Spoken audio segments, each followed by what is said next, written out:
होता नहीं है। तो दीदी हमारे कहने से मतलब ये है कि हम लोग जहाँ आए हैं वहीं ध्यान रखें और बाकी का मोह माया थोड़ा छोड़ दें 2-4 घंटा के लिए। तो 3 घंटा हम लोग शिव गुरु का गुणगान करते हैं, तो उसको हम लोग समझना है कि क्या गुरु जी देते हैं। उसके ऊपर मैं एक छोटा सा गुरु जी का कथा बोलने जा रही हूँ। दीदी एक दिन के बाद था कि हमरे एक जानी शिव गुरु के शिष्या रहली और उनके जब शादी भई, जैसे 6 महीना अपने पति के साथ में रहली तो गर्भवती हो गईली तो उनकर पति गुजर गए। तो लड़का के अब पेट में लेके उनकर जन्म देहली, 9 महीना बीतल, जन्म देहली, पोसल पालन कैली। जब 20-22 साल के लड़का भैले तब तक माताजी उनकर बुढ़ापा आ गई। तो हमनी के जैसे शिष्या लोग जाओ गुरु जी के कहीं पे भजन करे, चर्चा करे, तो गुरु जी कहे लो कि इतना बुढ़ापा आ गई, आ तू एके दरी बैठा रहेलू, ना तो उसे देखाता आ ना अब कुछ होता।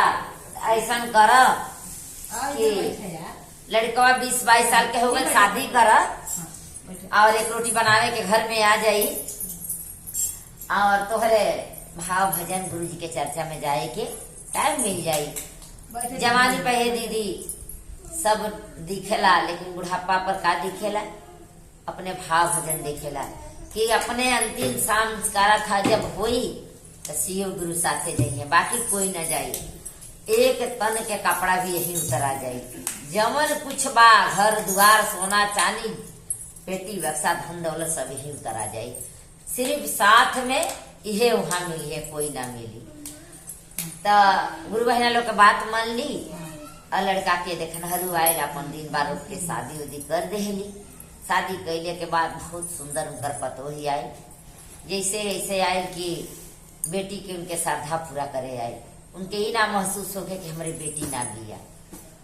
उनकर पतोही जहिया उतरल तहिया उनके ही लगल कि हे शिव गुरु देवे कैला तो सीता ऐसा बेटी दे दहला, पतोही ना दिहला, बेटी आ गई हमारे घर में। उतरल तहिया सास के खूब सेवा कैलस, दूसरा दिन खूब सेवा कैलस और कहली कि हे शिव गुरु तो हर सेवा हम इतना दिन से कहनी हमार फलित हो गए और हमके तो सीता ऐसा बेटी दे दहला, अब हमारी जिंदगी तर गई, अब हमके कुछ के कमी ना हो। बस तीसरा दिन जब भये तब पतोही का कहतरी कि तोहरे माई के 3 दिन से हम ये 2 दिन से सेवा करते, तीसरा दिन अब हम के तोहरे माई से सेवा ना हुई, तोहरे माई के सेवा हमसे ना हुई। अब तोहरे माई से हम बहुत कर रही, अब ये करा कि अपने माई के कहते अलगा बना के खाई आ तू हम अलगा बना के खाई जाये। अब जब सुनल लड़का था ये दीदी धरती और आसमान फट गई, उनका करेजा फट गई कि हम माई के चुनी आकि मेहरारू के चुनी। तो कहले कि ठीक बा। उनका मेहरारू धमकी दहलस कि तू हमके लेकर हब के अपनी माई के, दोनों में एक एक चुने के पड़ी। वो कहले कि माई के छोड़ दे तो माई बड़ पुरानिया हो गई, बड़ी मर जाई है तो हमार गुजर ना होई, लेकिन मेहरारू के छोड़ दे तो कैसे गुजर हो, माई के तो छोड़ब तो गुजर हो जाये। अब वो सुनल है बस गैला माई के सामने का कर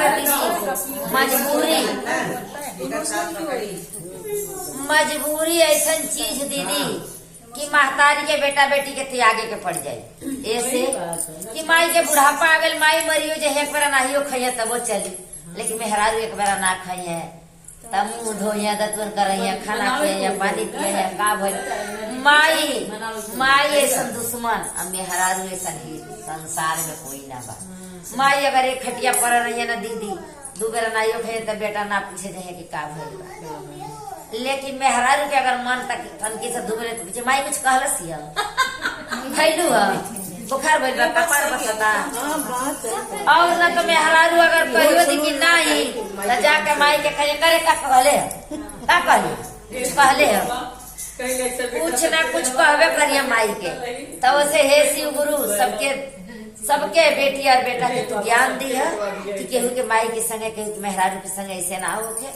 तो गईले अपने माई के आगे खड़ा भइले और आंख से आंसू झरझर झरझर गिरता।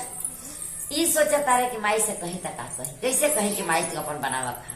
तो जब माई नीचे से ऊपर मुड़ी कर तारी तक कहा तारी बाबू का भइला कन्हैया कुछ बोली है। माई के मन में ही लगे कि लड़का भी या बच्चा भी या कुछ बोल देले वही नया आई भी है। माई तो माई होली माई के संसार का कोई ना पूरा।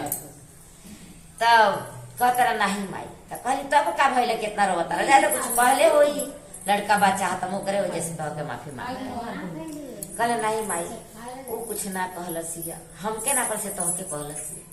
तो कहली कि का कहली है बताओ। बहुत कहत सुनत रोवत कहत तारन की हे माई कहली है कि तोहरे माई के हम सेवा बहुत कर देनी अब हमसे ना हुई अब तो तोहर माई अलगे बनावस खास हम अलगे बनाए खाई।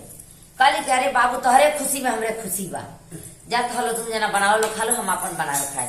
लेकिन हे गुरु बहना माई के ममता बहुत कठोर है वो बनौली खैली ना।